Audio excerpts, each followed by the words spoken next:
Jesus, name above all names, great sin offering, December 4th. So Moses made a bronze serpent and put it on a pole. And so it was, if a serpent had bitten anyone, when he looked at the bronze serpent, he lived. Numbers 21:9. Moses was divinely commanded to make a serpent of brass resembling the living ones, and to elevate it among the people. To this, all who had been bitten were to look, and they would find relief.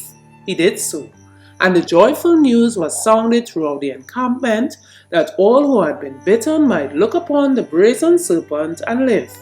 Many had already died, and when Moses raised the serpent upon the pole, some would not believe that merely gazing upon the metallic image would heal them. These perished in their unbelief.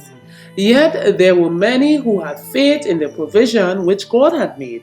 Fathers, mothers, brothers, and sisters were anxiously engaged in helping their suffering, dying friends to fix their languid eyes upon the serpent. If these, though faint and dying, could only once look, they were perfectly restored. The people well knew that there was no power in the serpent of brass to cause such a change in those who looked upon it. The healing virtue was from God alone. In His wisdom, He chose this way of displaying His power. By this simple means, the people were made to realize that this affliction had been brought upon them by their sins. They were also assured that while obeying God, they had no reason to fear, for He would preserve them. The lifting up of the brazen serpent was to teach Israel an important lesson. They could not save themselves from the fatal effect of the poison in their wounds.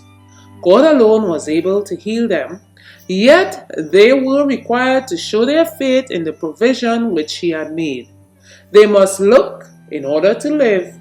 It was their faith that was acceptable with God, and by looking upon the serpent, their faith was shown.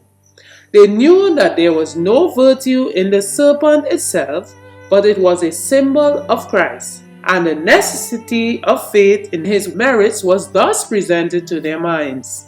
Heretofore, many had brought their offerings to God and had felt that in so doing they made ample atonement for their sins.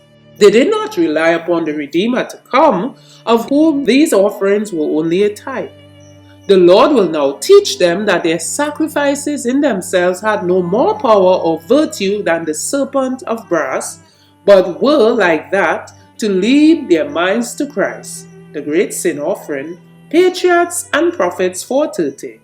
Further reflection. Has God ever hidden a blessing for me in a seemingly odd command?